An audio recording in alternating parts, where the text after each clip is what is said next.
నేను మీ పవన్ ఈరోజు అనాలిసిస్ అంటూ అలా కాదు, మనం డిస్కస్ చేసినట్టుగా మాట్లాడుకుందాం. మీకు నిన్నటి ఎపిసోడ్ ఎలా నచ్చింది అనేది మీరు కామెంట్ చేయండి. ఫెయిర్ ఎలిమినేషనా అన్ఫెయిర్ ఎలిమినేషనా అనేది ఒకసారి చెప్పండి. ఎందుకంటే ఈ విషయం మనం సాటర్డే మాట్లాడుకున్నాం, సాటర్డే లైవ్లో కూడా మాట్లాడుకున్నాం. భరణి 90% ఎలిమినేట్ అయిపోతాడు, ఏదో ఒక 10% మాత్రం డౌట్గా ఉండేది.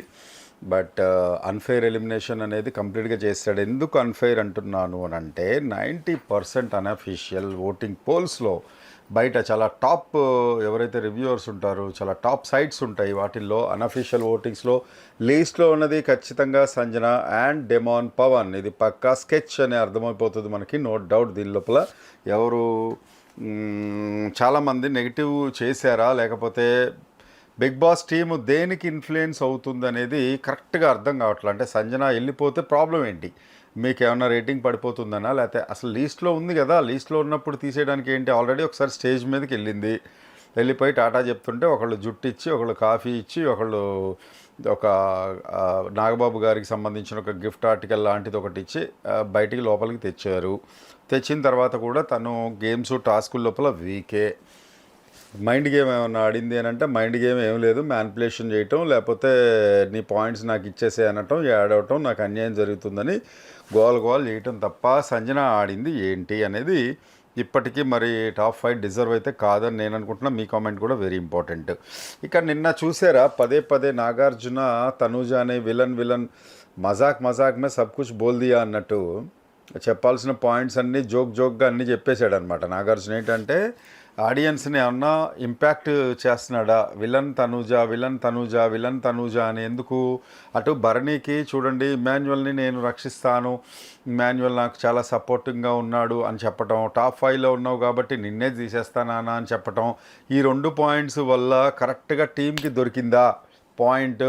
అంటే ఇక్కడ తనూజాని కాకుండా కళ్యాణ్ని ఒక మెట్టు పైన ఉంచాలని అనుకుంటున్నారా? ఇదంతా ఏంటంటే చదరంగమే అనిపిస్తుంది, రణరంగం కాదు, తొక్క కాదు, చదరంగమే. అక్కడ వెళ్ళి పావులు కదుపుతున్నారు 1 by 1. ఎందుకు రణరంగం అంటే ఎలా ఉండాలి, టగ్ ఆఫ్ వార్గా ఉండాలి. ఎవరు గెలిచినా ఇప్పుడు కౌశల్ వాళ్ళు ఉన్నప్పుడు చూడండి, అది రియల్ రణరంగం ఆ సీజన్ 1 అనేది. తర్వాత చేసింది ఎందుకు అవుతుంది? కాదు కదా, సీజన్ 1 or 2 గుర్తులేదు, సబ్జెక్ట్ టు బి కరెక్టెడ్. అయితే ఇక్కడ నాకు అనిపించింది ఏంటంటే ఒకే ఒక విషయం క్లియర్గా చెప్తానేనండి. ఇప్పుడు తనూజ భరణి వాళ్ళల్లో ఒక్కోసారి ఓట్స్ వేసుకుంటున్నారు, మన గేమ్ మనం ఆడుకుందాం, బాండింగ్స్ మనం పక్కన పెట్టుకుందాం అంటున్నారు. అలాగే కళ్యాణ్ అండ్ ఇమాన్యువల్ కూడా చాలా అంటే టాస్కుల్లో కానీ ఫస్ట్ ఫైనలిస్ట్ అయ్యే వరకు ఎన్నో చతురంగ ప్రణాళికలు అంటారు చూసారా, యుద్ధం ఏదైనా వచ్చినప్పుడు రాజులు వేసేవాళ్ళంట, చతుర్విధ ప్లానింగ్స్ ఏవో, ఆ పంచవర్ష ప్రణాళికల్లాగా వాళ్ళు అన్నీ వేసుకుని చాలా గేమ్ ఇది చేసుకుంటూ వాళ్ళని తీసేసి బలహీనంగా ఉన్న వాళ్ళని పక్కన పెట్టేసి వాళ్ళు కదా విలన్ అనాల్సింది. ఇక్కడ తనూజాని విలన్ అనడం దేనికి? ఒకవేళ చేసిన మిస్టేక్ సరే, 1-2 మిస్టేక్స్ అయితే ఖచ్చితంగా చేసింది. మరి నువ్వు చేసింది ఏంటి ఆయన? బిగ్ బాస్ పక్కా ప్లాన్ తోటి అక్కడ డెమాన్ పవన్ సంజన లీస్ట్లో ఉన్నారు, ఇది వెరీ క్లియర్. 4% అగ్రెసివ్గా ఉన్నాడు, మిగతా డెమాన్ కన్నా సంజన కన్నా 4% ఎక్కువ స్థాయిలోనే ఉన్నాడు. మరి భరణి ఆయన్ని మరి ఎందుకు తీసుకురాలేదు? టాప్ 5కి ఎందుకు తీసుకురాలా? అంటే ఏంటి ప్రాబ్లం ఏంటి? సంజన ఉంటే ఎక్కువ కంటెంట్ వస్తుందనా, లేకపోతే ఇంకోటైనా, లేకపోతే సంజనాకి ఎక్కువ ఫ్యాన్స్ ఉన్నారు మనల్ని తిడతారు అనే? అసలు ఏంటి మరి ప్లాన్? అయితే నాకైతే అర్థం కాల. కొంతమంది రివ్యూవర్స్ అయితే ఇక అదే పనిగా సంజనాని, నిజంగా చెప్తున్నా, 3-4 రివ్యూవర్స్ ఉన్నారు, వాళ్ళు చాలా తెలివిగా స్టార్టింగ్లో అబ్జర్వ్ చేయండి, వాళ్ళ వెనకాల వీడియోలు తీయండి. అబ్బా ఏమన్నా చేసిందా, కంటెంట్ ఇచ్చింది, సూపర్ కంటెంట్, దిక్కులేనప్పుడు కంటెంట్ ఇచ్చింది అని అంటున్నారు. అక్కడ ఇమాన్యువల్ పెద్ద పోటుగాడు, కంటెంట్ ఇవ్వడంలో ఇమాన్యువల్ని మించినోడు లేడు. ఒకవేళ ఏదన్నా ఉంటే డెఫినెట్గా ఇమాన్యువల్ చూసుకునేవాడు, కంటెంట్ అక్కడ లేకపోతే క్రియేట్ చేసేవాడు. ఇప్పుడు చూడండి, ఏదో దొంగతనం చేయటం, ఇది చేయటం వాళ్ళు చేయలేక కాదు, అదొక వేస్ట్ కంటెంట్ అని చెప్పి వాళ్ళు కంటెంట్ ఇవ్వాల. సరే, ఈ విషయాన్ని పక్కన పెడితే ఇప్పుడున్న 5గురిలో ద మోస్ట్ డిజర్వింగ్ ఎవరు అనేది మనం మాట్లాడుకుందాం. మీ అభిప్రాయాలు ఎలాగ ఉంటాయి? ఇప్పుడు ఇది లైవ్ కాదు, మీరు చెప్పలేరు కాబట్టి నాకు సంబంధించిన వరకు 1, 2, 3 ప్లేసులలో కళ్యాణ్, తనూజ, ఇమాన్యువల్ 3 డిజర్వ్డ్ కాదన్నట్లా. మిగతా 2 ఎవరు? డెమాన్ సంజనానా, కాదు కదా. డెమాన్ ఓకే, 4th ప్లేస్లో డెమాన్ ఓకే అనుకుందాం. 5th ప్లేస్ అయితే ఖచ్చితంగా సంజన అయితే డిజర్వ్ అనేది కాదు. మోస్ట్లీ ఈ వీక్ లోపల టాప్ 5 అందరినీ స్టేజ్ మీదకి తీసుకురాకపోవచ్చు ఫినాలేకి. ముందుగానే హౌస్లో నుండి పంపించేసే ఏర్పాటు కనుక చేస్తే, ఫస్ట్ ఒక మాట అన్నది ఇమాన్యుయల్ తోటి, గుర్తుందా సంజన?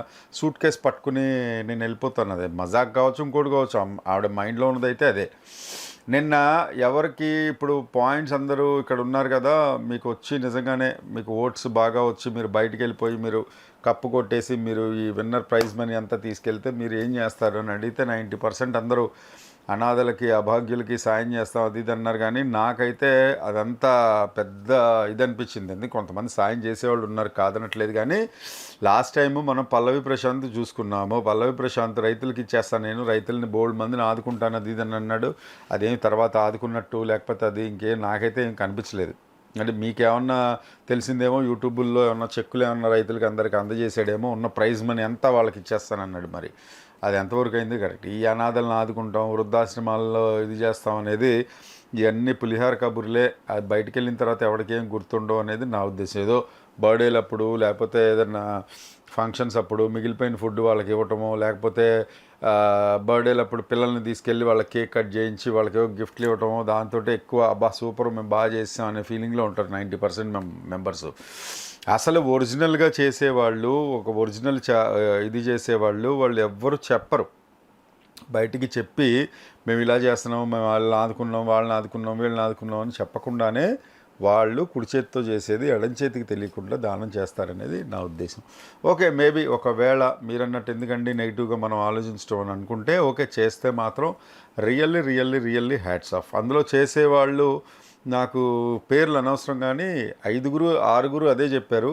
చేసేవాళ్ళు ఒకళ్ళో ఇద్దరు జెన్యున్గా వీళ్ళు చెప్పేది కరెక్టే, వీళ్ళు ఖచ్చితంగా చేస్తారా బాబు బయటకు వెళ్ళిన తర్వాత అని అయితే నాకు అనిపించింది. మిగతా ఒక నాకు డెమాన్ పవన్ మాత్రం చాలా ఫెయిర్గా, మా ఫాదర్కి హెల్త్ ఇష్యూ ఉంది కాబట్టి నేను దాని మీద పెడతాను, తర్వాత నేను కొంత మా సొంత ఇల్లు లేదు కాబట్టి నేను తణుకులో ఒక ఇల్లు కట్టించుకుంటానని ఒక జెన్యున్గా చెప్పాడు అనిపించింది. ఇది నాకు జెన్యున్గా ఎందుకు అనిపించింది అని అంటే, ఒక అడ్వర్టైజ్మెంట్ వచ్చేది ఇదివరకు గుర్తుందా? ఒక అమ్మాయికి క్రౌన్ పెట్టినప్పుడు, మిస్ వరల్డ్ అయినప్పుడు జడ్జెస్ అడుగుతారు, ఒకవేళ నువ్వే గెలిచి నువ్వు ఇప్పుడు బయటికి వెళ్తే కనుక నువ్వేం చేస్తావు, జెన్యున్ ఆన్సర్ కావాలి మాకంటే. ఇప్పటిదాకా డైటింగ్లో ఉన్నాను, మంచిగా బిర్యానీ తిని ఒక మంచి కోక్ తాగేస్తాను నేను అని చెప్పి, ఎస్ షీఈ్ రైట్, జెన్యున్గా చెప్పింది. అంటే మనసులో మాట జెన్యున్గా చెప్పాలి, ఎవరినో ఇంప్రెస్ చేయడానికో ఏదో కాదు. ఎందుకంటే నేను కొంతమంది తిట్టినా, లేకపోతే నెగిటివ్గా మమ్మల్ని కామెంట్ చేసినా, మమ్మల్ని బాడీ షేమింగు, ఏజ్ షేమింగు ఇలాంటివి ఏమన్నా చేసినా జెన్యూనిటీగా చెప్పడానికి రీజన్ ఏంటంటే, అవును ఎటు వంగకుండా అన్బయాస్డ్గా మన వంతు మనం చెప్తే నష్టం ఏంటి అని. ఎందుకనంటే మళ్ళీ రీచెక్ కూడా చేసుకుంటా. ఎందుకు మనం ఒకళ్ళని ఏమన్నా టార్గెట్ చేస్తున్నామా, ఆమె డిజర్వ్ కానప్పుడు డిజర్వ్ కాదనే చెప్తాం కదా. ఇందులో రీచెక్ కూడా చేసుకుంటా. నేను నిజంగానే బాగా ఆడుతుందేమో అని అనిపించే టైంకి ఏదో ఒక పెంట పని చేయటం, ఏదో ఒకటి ఇది చేయటం, ఎవరో ఒకళ్ళని ఎలిగేషన్ చేయటం. మళ్ళీ నాగార్జున గారి దగ్గరికి వచ్చినప్పుడు సంజన గురించే చెప్తున్నా, సారీ సార్ అని చెప్పటం. ఎన్ని సారీలు చెప్పుంటుంది, ఒక 10-15 సారీలు చెప్పుంటుంది. ఆవిడ డిజర్వ్ క్యాండిడేట్ అని ఆవిడని టాప్ 5లో కూర్చోబెడితే దాన్ని మిగతా వాళ్ళు అప్రిషియేట్ చేయొచ్చు, నేనైతే అప్రిషియేట్ చేయను. అన్ని తప్పులు చేసి అంతా ఇది చేసి అంత దరిద్రంగా ఆడి టాప్ 5లోకి వెళ్ళి కూర్చుంటాం అనేది చాలా రాంగ్. అక్కడ డిజర్వ్ క్యాండిడేట్లు చాలామంది ఉన్నారు, నిజంగా చెప్తున్నా. అక్కడ ఒకవేళ వెళ్ళిపోయిన రీతు ఉన్నా, బర్నీ కాకుండా రీతు ఉన్న ఆవిడ కూడా, ఆ రీతు కూడా డిజర్వ్డ్ ఏమో, కానీ ఇవైతే కాదు, ఖచ్చితంగా కాదు. సో ఇక నెక్స్ట్ దేని గురించి మాట్లాడదామనంటే, ఒక విషయం, విలన్ తనుజ కాదు నువ్వే బాస్ అని పెట్టాను కదా తమ్నైలు. ఓకే, ఎందుకు పెట్టాను అని అంటే, విలన్ అమ్మ నువ్వు అని చెప్పి ఓట్లు ఏమన్నా కొంచెం డీవియేట్ చేయడానికి ప్రయత్నిస్తున్నాడా నాగార్జున టీం అనేది నాకు నిన్న డౌట్ వచ్చింది.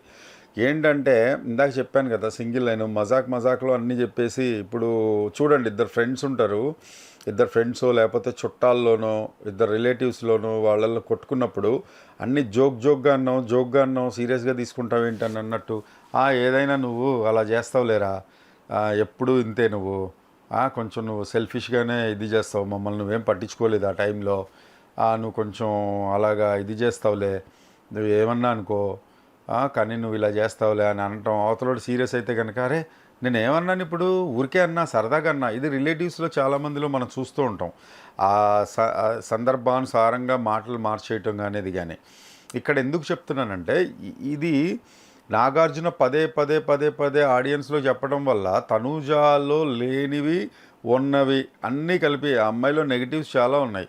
చాలా విసుక్కోవటం, అవతల వాళ్ళని హీనంగా చూడటం, ఒక్కోసారి ఈవిడిదే రైట్ అనుకోవటం, అవతలోడు చెప్పింది వినకపోవడం, ఎవరన్నా రాంగ్ నీదని చెప్తే తట్టుకోలేక ఫేస్ మొత్తం మార్చేసుకోవడం తనుజాలో ఉన్న సహజమైన లక్షణాలు.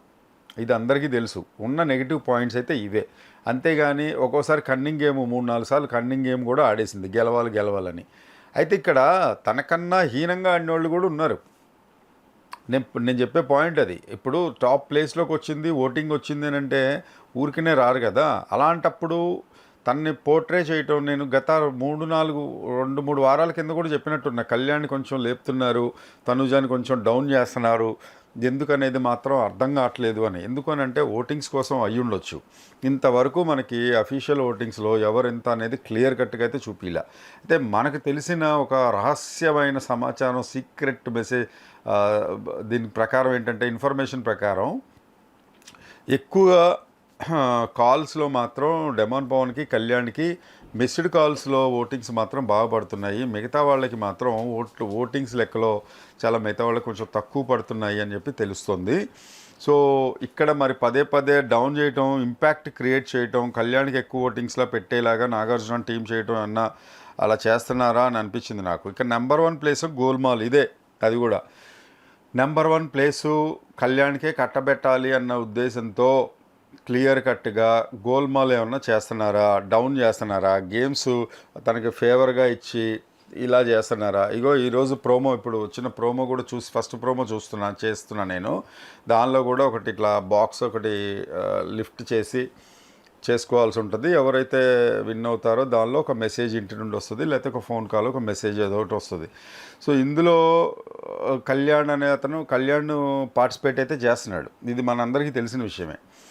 సో ఇక్కడే ఏంటంటే చాలా ఈజీ టాస్క్లు కాకుండా టఫ్ టాస్క్లు ఇచ్చేసి కళ్యాణ్ గెలిచేలాగా చేయటం, మిగతా వాళ్ళు ఆడలేని టాస్కులు అంటే మానవ మాత్రలకి సాధ్యం కాదు, కేవలం బాగా వర్కౌట్ చేసేవాళ్ళు, ఫిజికల్ ఫిట్గా ఉండేవాళ్ళు, లేకపోతే ఇట్లా కళ్యాణ్ లాగా ఒక ఆర్మీ తాలూకా అటు నుంచి వచ్చిన వాళ్ళు చేసేలాంటివి ఇస్తేనే అక్కడ కళ్యాణ్ విన్ అయ్యి కళ్యాణే మళ్ళీ రన్నింగ్ రేస్లోకి వచ్చే అవకాశం ఉందన్నట్టుగా టాస్కులు డిజైన్ చేస్తారనేది ఒక సమాచారం అయితే ఉంది. సో ఇక్కడ నెక్స్ట్ ఒక విషయం చెప్తున్నా. ఈ సీజన్ రణరంగం కాదు, వెన్నుపోట్ల చదరంగం. ఇది ఎందుకన్నానంటే చూడండి, కళ్యాణ్ ఒక్కసారి కూడా ఎన్నిసార్లు చెప్పినా భరణి మొన్న అడుక్కున్నాడు. భరణికి అసలు భరణి వెళ్ళి అడిగితే కళ్యాణ్ ఒక్కసారి కూడా హెల్ప్ చేయలేదు. అదే కళ్యాణ్ మాత్రం వెళ్ళి తనూజాకి చెప్పొచ్చు, ఏమని, నువ్వు వెళ్ళి అడుగు, మీ బాండింగ్ అనేది యూజ్ చేసుకో, నువ్వు వచ్చేసాయి, నువ్వు టాప్ లిస్ట్లోకి వచ్చేసాయని. ఇక్కడ కళ్యాణ్కి తనూజా వచ్చేయాలి, సెకండ్ టాపర్ తనే ఉండాలి, ఫినాలేకి సెకండ్ వచ్చేది తనే అయ్యి ఉండాలి అని చెప్పి ఒక లాస్ట్ వీక్ అంతా ఇవే ప్లాన్ చేశాడు, నువ్వు అడుగని. కానీ భరణి వచ్చి అడిగినప్పుడు మాత్రం ఏ రోజు ఒక్క హెల్ప్ అనేది కూడా ఒక్కసారి కూడా నోటి మాట నుండి చేయనే లేదు. ఆఖరికి ఓటింగ్ నామినేట్ చేసేటప్పుడు కూడా మీరు చాలా డిజర్వ్, మీరు అన్నీ ఆడగలరు, మీకు ఆ కెపాసిటీ ఉంది, అయినా ఎక్కడో ఏదో అవుతుంది అన్నట్టు ఏదో పెద్దరికంగా చేసుకొని భరణిని నామినేట్ చేశాడు. సో ఇది కూడా కొంత మనందరం క్లియర్ కట్గా ఆలోచించి నెక్స్ట్ మీరు చేయాల్సిన అవసరం అయితే ఖచ్చితంగా ఉంది. ఎందుకంటే ఇది రణరంగం అయితే నాకేం అనిపించట్లేదు, కంప్లీట్గా ఇప్పటి నుండి చదరంగం అనే అనిపిస్తుంది. ఇక ఇమాన్యుల్ అయితే ఒక 2 వారాల నుండి బ్లాంక్ అయిపోయాడు. ఎప్పుడైతే టికెట్ టు ఫినాలో పెట్టారో అప్పటి నుంచి తన ఆటలో క్లారిటీ అనేది లేదు. అందుకే 3rd ప్లేస్లోనే ఉండిపోయాడు, ఫస్ట్ ప్లేస్లోకి రాలేకపోతున్నాడు. ఇక్కడ క్లియర్గా అర్థమైంది ఎవరికి అని అంటే తనూజాకి మాత్రమే. మళ్ళీ చెప్తున్నా, తనూజాకి మాత్రమే గేమ్ ప్లాను, ఎప్పుడు ఎక్కడ మూవ్ చేయాలి, ఎక్కడ ఏ స్టెప్ వేయాలి. బహుశా ఏజ్ కూడా సంజన తర్వాత అందరికన్నా పెద్ద, కళ్యాణ్ కన్నా పెద్ద, డెమాన్ కన్నా పెద్ద, ఇమాన్యుయల్ కన్నా పెద్ద. కాబట్టి ఆ ఏజ్ వల్ల వచ్చిన మెచ్యూరిటీ తోటి ఎక్కడ ఎలా మూవ్ చేస్తే కరెక్ట్గా ఉంటుంది అనే పాయింట్లో వెళ్తుంది. ఇక చూడండి, సంజన ఇక్కడితోటి ఫుల్ స్టాప్ పడ్డట్టే. నెక్స్ట్ ఎలిమినేషన్ అంటే ఈ టాప్ 5 నుండి ఫస్ట్ వెళ్ళిపోయేది తను ఒక మాట అంది, సూట్ కేసులు తీసుకుని వెళ్ళిపోతా, నేను సూట్ కేసుల కోసం వచ్చావమ్మా నువ్వు, సూట్ కేసు ఎంత ఉంటే అంత తీసుకుని వెళ్ళిపోతా అన్నట్టుగా ఉంది. టాప్ 5లో రావాలి, టాప్ 5లో ఉండాలి అనే కానీ నేను నెంబర్ 1 ఉండాలి, కప్పు కొట్టాలి అనే ఇంటెన్షన్లో అయితే ఫస్ట్ నుండి లేదు. అసలు మనం ఆశ్చర్యపోవడం కాదు, సంజనాకే ఆశ్చర్యం టాప్ 5 దాకా వచ్చాను అనేది. ఎందుకంటే మోస్ట్ డిజర్వింగ్ క్యాండిడేట్లు చాలామంది ఉన్నారు. Those who are gone out, బయటికి వెళ్ళిపోయిన వాళ్ళల్లో కూడా డిజర్వింగ్ క్యాండిడేట్లు కొంతమంది ఉన్నారు. అయితే అక్కడ చేసిన కొన్ని మిస్టేక్స్ వల్ల ఈవిడ చేస్తే ఒప్పు అయిపోయింది, మిగతా వాళ్ళు చేస్తే తప్పు అయిపోయింది. ఈవిడ చాలా బ్లండర్స్ చేసింది, బాడీ షేమింగ్లు చేసింది, లేకపోతే దివ్య విషయంలో నోరు జారిన విషయంలో చేసింది, బయట ఎంత అంటే బయటికి వెళ్ళిపోయిన తర్వాత కూడా మళ్ళీ చేసింది. ఏడుపులు, రాగాలు, పెడబొబ్బలు, దొంగతనాలు ఒకటి కాదు. ఈ రచ్చంతా కంటెంటు అని అనుకునే పిఆర్లకు మాత్రం మీకు శతకోటి వందనాలు. ఎందుకు అని అంటే మీతోటి ఇక మాట్లాడి వేస్ట్ సంజన పిఆర్ చేసిన వాళ్ళకి. ఎందుకంటే ఒక అన్డిజర్వ్డ్ క్యాండిడేట్ వల్ల ఒక డిజర్వ్డ్ క్యాండిడేట్, ఇప్పుడు భరణి టాప్ 5లో ఉండడానికి అర్హుడే, కప్పు కొట్టడానికి కాదు. ఇందులో మాత్రం అన్డౌటెడ్ భరణి, మళ్ళీ చెప్తున్నా, భరణి కప్పు కొట్టడానికి అర్హత లేకపోయినా టాప్ 5లో ఉండడానికి మాత్రం అర్హుడే. ఇది నిన్న శివాజీ బిగ్ బాస్ బజ్లో కూడా అడిగాడు, కప్పు కొట్టలేకపోయినా మీరు టాప్ 5లో ఉండాల్సింది, మీరు బయటికి వెళ్ళారు, మళ్ళీ వచ్చిన తర్వాత కూడా అక్కడ హౌస్ హార్మోనీ ఎలా ఉందనేది తెలిసి ఉండేది కదా అని. ఇక్కడ చూడండి, లెమన్ పవన్ ఇక్కడ దాకా ఉన్నాడు అని అంటే కారణం ద సేమ్ వే, మళ్ళీ జంప్ అవుతున్నాను అనుకోవద్దు.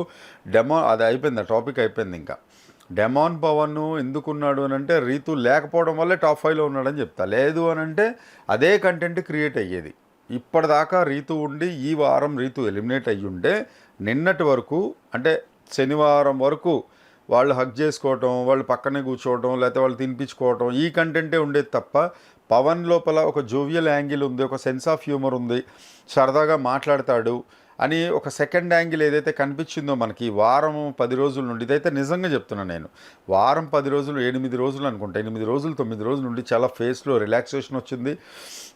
రీతు వెళ్ళిపోయిన తర్వాత అమ్మయ్య అనుకున్నట్టుగా ఉంది. అతను కంటెంట్ వెళ్ళి ఇది చేసుకోవట్లేదు, లేకపోతే పొద్దున మధ్యాహ్నం సాయంకాలం వెళ్ళి హగ్ చేసుకుని అన్నం తినిపించుకుని ఇలాంటివి లేదు. ఈ చెత్తంతా చూసి విరక్తి కలిగింది ఆడియన్స్కి. ఈ ఫ్రెష్ లుక్ అనేది డెమోన్లో చూసి, పైగా ఎందుకు అని అంటే మొన్న ఒకసారి నిన్న ఎపిసోడ్లో సంజన చెప్పినట్టు తను డిజర్వ్డ్ క్యాండిడేట్ డెమాన్ పవన్, కళ్యాణ్కి ఈక్వల్ క్యాండిడేట్. ఒకవేళ కళ్యాణ్ టాప్ 1 టాప్ 2లో ఉండే డెమాన్ పవన్ కూడా టాప్ 1 టాప్ 2, ఎందుకంటే ఫిజికల్ టాస్క్లు అతను ఆడినంత బాగా ఎవరు ఆడలేదు. ఇప్పుడున్న జోవియల్ యాంగిల్ కూడా దానిలో మిక్స్ అయ్యి ఉంటే చాలా బాగుండేది. అతను ఫస్ట్ వీక్ నుండి కనుక ఇలాగే ఉండుంటే సూపర్ డూపర్గా ఉండేది. కొంచెం ఇంట్రావర్ట్గా అయిపోయి కామ్గా ఉండి మాట్లాడలేకుండా రీతుతోటి చక్కర్లు కొట్టి అక్కడక్కడే ఉండిపోయి కంప్లీట్గా డౌన్ అయిపోయాడు. శుక్ర హై భగవాన్కి అన్నట్టు at least he stepped in to top 5 list. So this is my analysis. నిక్కచ్చిగా ఇలాగే ఉంటుంది. సో దీనికి ఇష్టమైన వాళ్ళు చూడండి. పిఆర్ కంటెంట్లు ఇచ్చేవాళ్ళు వాళ్ళు దయచేసి చూడొద్దు. ఎందుకనంటే నిజం అనేది కాలుద్ది ఎవరికైనా సరే, నిప్పు లాంటిది, ప్లస్ మీకు మైండ్లో కూడా కాలుద్ది అనుకుంటా ఇలా మాట్లాడుతుంటే. So this is what I wanted to tell. So this is Pawan. మీ అభిప్రాయాలు మీరు చెప్పండి, తెలియజేయండి. అలాగే నెక్స్ట్ మా ఛానల్ సబ్స్క్రైబ్ చేయండి, హైప్ చేయండి.